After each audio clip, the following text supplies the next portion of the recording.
Ayan mga boss, ito yon yung nilamay natin. Yan. Mabigat. Wala tong walang puluhan at saka walang kaluban. Yun ang gusto ng may-ari. At saka napakakapal yan. Kapal. Saka tuwid. Tuwid at tuwid yan.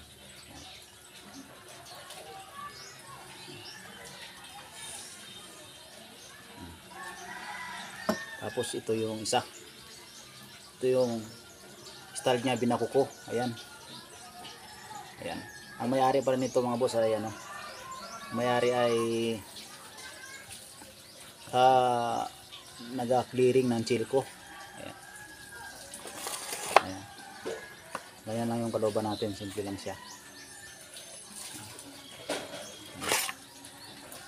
Magandang gamitin ito kasi napakakapal. Ayan. Sariling muli nila. Ayan. Makapal.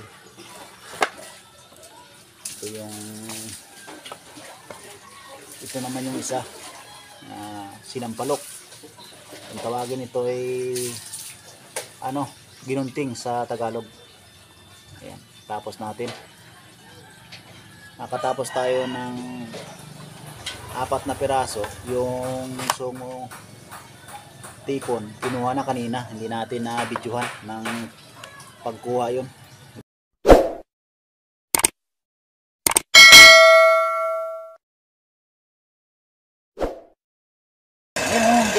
Yan, tama si Papa. Yan. Ay, Papa, sura.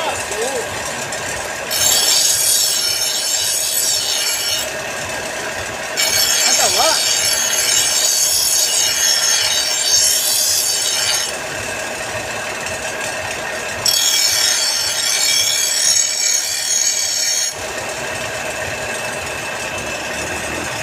Tama ron. Ayan mga boss, gumawa tayo ng iba-ibang style. Ito yung nilamay. Yan, nilamay. Palapad yung dulo. Yan. Palapad. Ito naman yung style binakuko. Ayan, style na binakuko. Yan. Ito naman yung ginunting. Ayan. Dito sa amin, sinampalok ang tawag. Malapad lang yung dulo. Ayan. Ito naman yung sungo tipon na ginawa natin. Ayan. Pagkatapos nating linisin dyan, tapos natin linisin dyan, ang gagawin natin, i-grind naman natin ng ito, iliha. Linisin pa natin siya para pag sinubuhan natin ay kitang kita yung subo nya at saka malinis na malinis. Ayun mga boss, lilinisan muna natin. Ayun mga boss, nalinisan natin yung isa. Ayan, tinanggal natin yung mga malalim-lalim na tama ng ng grinder. Inaasa natin sa ng grinder din. Ayan, inaasa natin ng 100 na liha. Ayan, 100. Ayan, para gumanda yung niya, yung talim.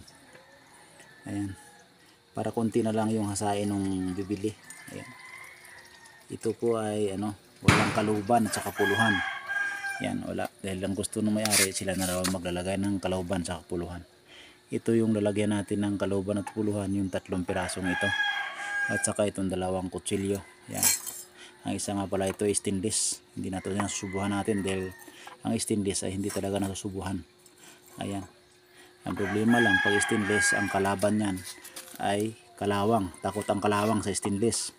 Ang problema sa kanya naman, ang talim, mahina, madali mapurol yung stainless. Pero yung asiro, katulad nito, matagal mapurol. Maalaga ka lang sa paglinis ng langis. Kailangan pagkatapos mong gamitin, lagyan mo ng langis para hindi masyadong makalawangin yung mantika ng nyug, kaya mantika ng baboy, para hindi siya kalawangin ng gusto. Ayan, linisan pa natin yung iba.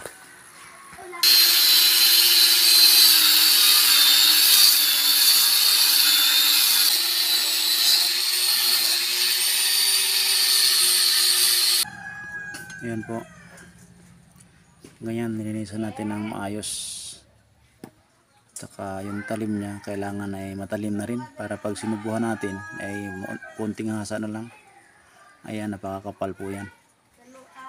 Ayan, nalinis na natin. Susubuhan na lang natin to. Panoorin nyo po kung paano magsubo, dahil yung may nagko-comment sa akin kung paano daw magsubo ay ito, panoorin nyo po ito. Kailangan yung apoy ng itak ay tamang-tama lang, kasi kung sobra sa apoy yan ay pag ginamit nyo yan malutong yung asiro ng subo. Kailangan tama lang yung ano natin, yung pagsubo natin. Ayan. Natapos nating linisan yung 4 na piraso na iba-ibang style. Yan. Yan po ay ginunting, binakuko, nilamay, tsaka sungutipon. Ito yung sungutipon, ito naman yung nilamay, ito naman yung binakuko, ito naman yung sinampalok dito sa amin. Kung sa Tagalog ito ay ginunting. Ayan. Susubuhan naman natin ito. Meron ba tayo ninisin na? 2.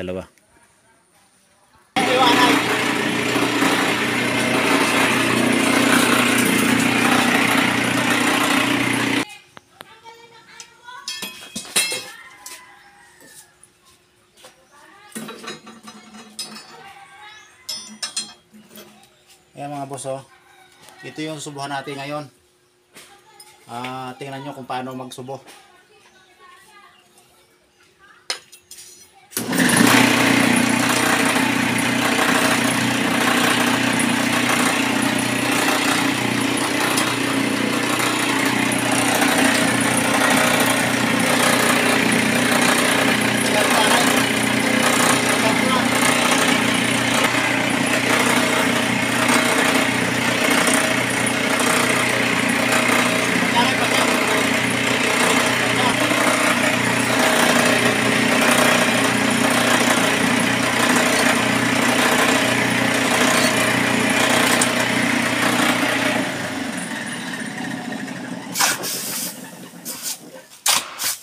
Ayan mga boss, ganyan na yung apoy na pag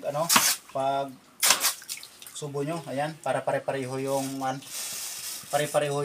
subo nya. Yung subo, yan yung puti.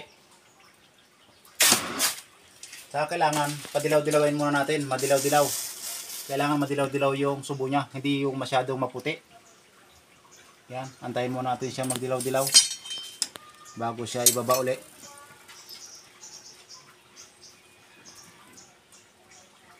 Ayan, madilaw-dilaw na yung yung puno niya.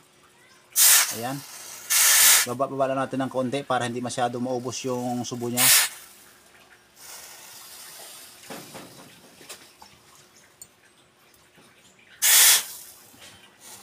Huwag natin isabay lahat, kasi kung isabay natin lahat ay yung dulo niya ay matapang masyado yan. Kailangan padilaw-dilawin din natin ng konti yan. Kasi kung sobrang puti, yung subo natin ay nabubungi. Diyan ang kadalasan na nabubungi.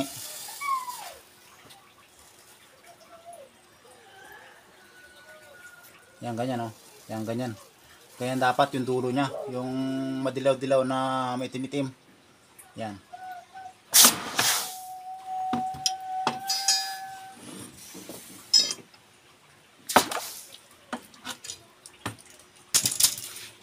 Ayan, medyo maganda yung pagkasubo natin dahil hindi na tayo magtutuwid.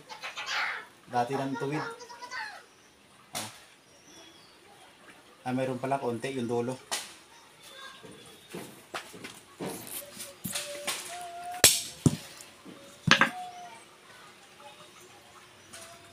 Ayan, tuwid na. Natuwid natin. Ganyan lang yung magsubo. Kailangan na hindi masyadong maputi yung subo niya. At saka yung maglagay ka dito sa tubig, initin muna yung tubig. Initin mo muna ng bakal. Initin mo muna dito. Bago mo ilagay dyan, initin mo yung tubig. Para hindi ka mapuputulan ng itak. Ayan, ito. Kailangan ng paglagay, ganun lang. Biglain mong ganyan. Pagkatapos mo bigla. Tapos angat, bigla, angat. Bigla, ganyan lang. Ayan, natapos na natin itong isa.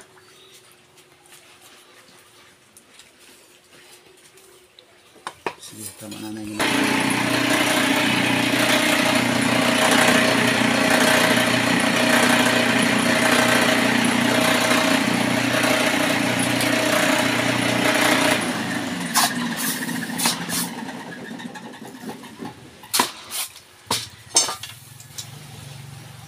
Kailangan din po, kailangan angat-angatin natin kasi kung ibabad natin dyan sa tubig yan, ay mapuputulan tayo.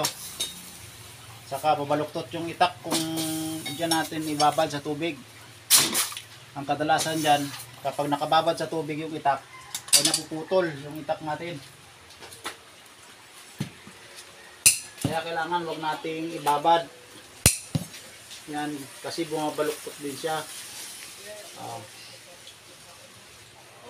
Pagkatapos nating subo, kung magbaluktot, kasi pare-pareho yung asiro, eh tuwirin natin. Kasi pangit naman nga, ibigay sa may-ari na baluktot. Hindi tuwid. Ayan. Ayan, nagawa na, nasubuhan na natin. Plus. Ayan mga boss, natapos na natin pagsubuhan. Ayan o. Ganyan lang yung dapat kakitid ng subo niya. Kasi kung masobrahan natin ng subo ito, ay marupok na rin yung asiro natin. Kailangan tamang-tama lang yung subo niya. Ayan, tamang-tama lang yan. Depende na po sa paggamit ninyo yan. Kung kayo ay maingat din, ay hindi rin mabubungi yan. Ayan. Kahit malaking kahoy yan, kayang putulin lang. Dahil ang mga itak na ito ay makakapal. Ayan o. Sarili kasing mulye nito ng may-ari. Pasadya nila. Nagdala sila ng mulye dito mga boss. Ayan. Ngayon ay maglalagay naman tayo ng puluhan. Puluhan at saka kaluban. Yung isa walang kaluban sa puluhan ito. Ito wala. Itong tatlo mayroon. Ito may puluhan din to. Ayan. Lagyan naman natin ng puluhan yan. Ito yung gagamitin natin puluhan. Magagawa tayong tatlo. Ito tatlo. Panabuksan ko na. Ha? Buksan. Ano? Nabuksan? Nabukas mo na? Tingin. Ito na.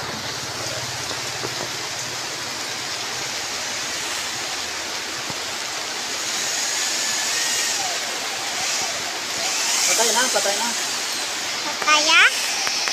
Yan mga boss. Lagyan natin ng puluhan.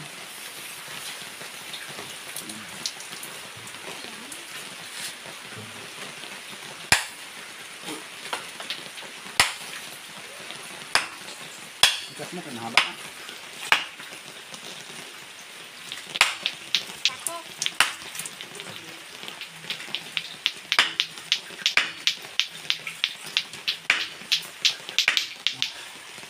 Ayan, nabaon na natin. Yan. Nabaon naman natin itong isa.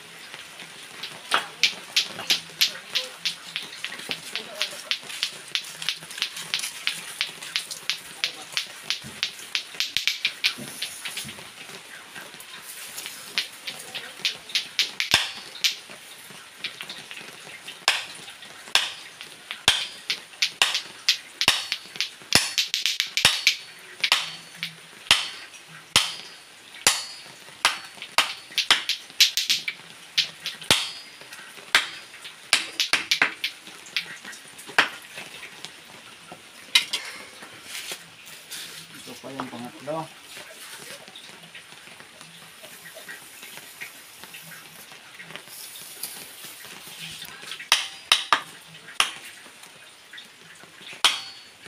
Yan.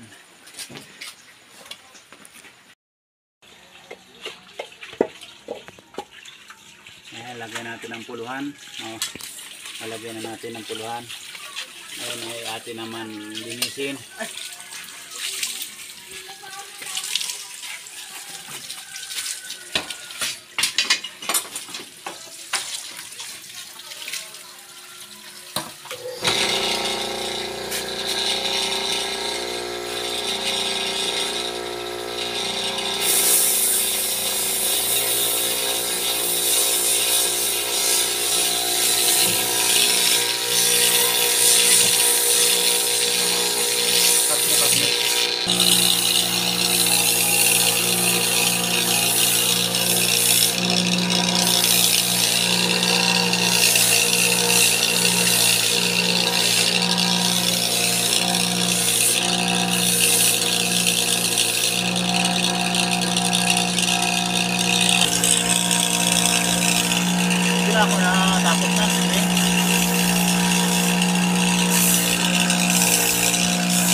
Ayo ada mo video.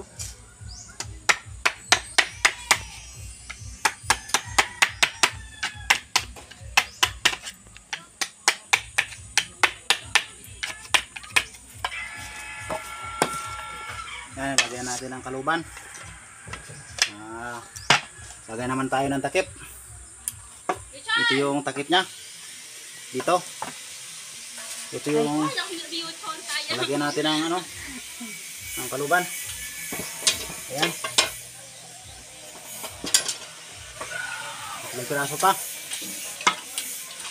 Ayusin muna natin ito.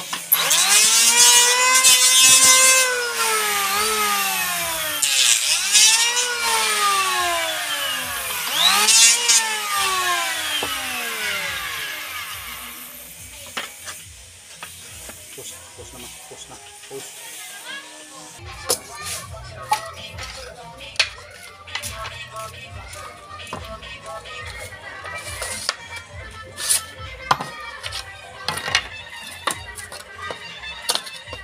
Push na.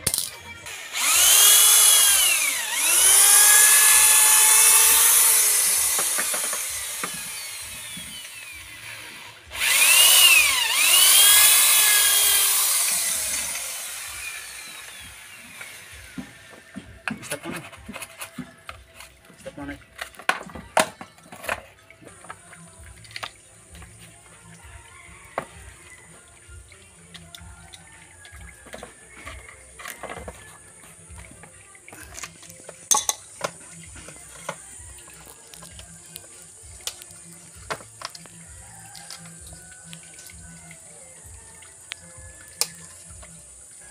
Ayan mga boss. Ayan. Ayan. Ganyan lang po maglagay ng ano, ng kaluban. Ayan, simple lang. Kasi kung masyadong maganda ay matagal.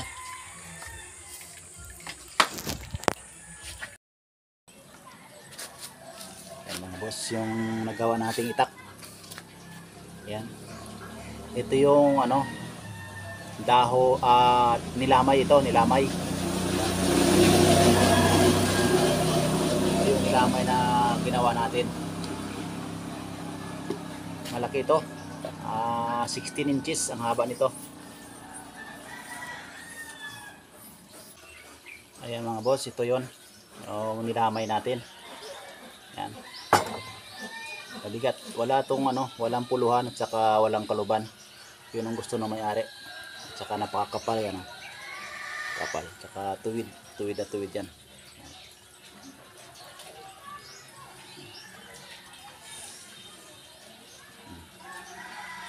Tapos ito yung isa. Ito yung style niya, binakuko. Ayan. Ayan. Ang may-ari pa rin nito mga boss ay ano. May-ari ay naga-clearing ng chilko. Ayan. Ayan. Ganyan lang yung kaluban natin. Simple lang siya. Maganda. Magandang gamitin ito kasi napakakapal. Ayan. Sariling muli nila. Ayan. Makapal.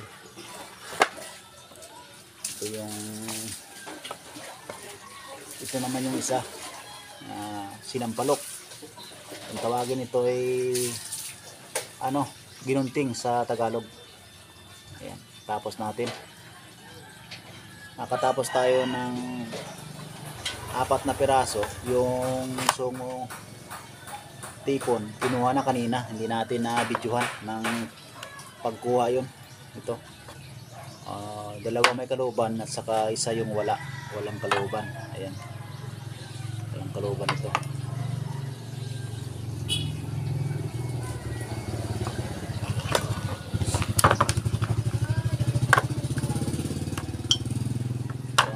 Ito naman yung kutsilyo na kasabay niyan, ginawa natin dalawa.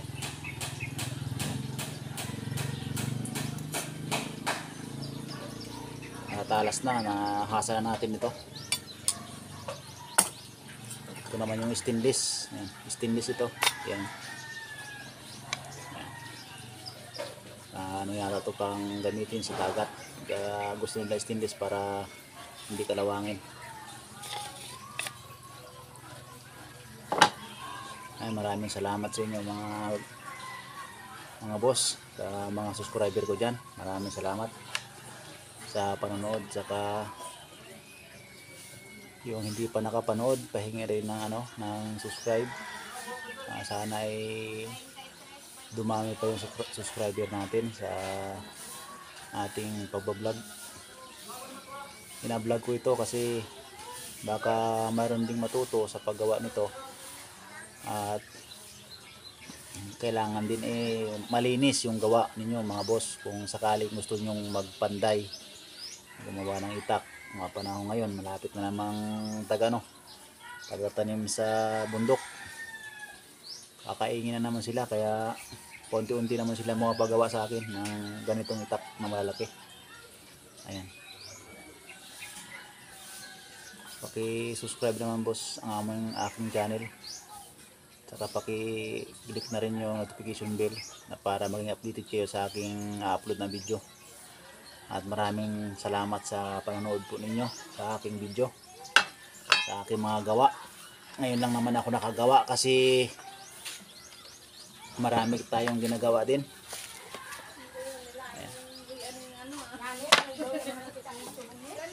Ayan, natapos na natin.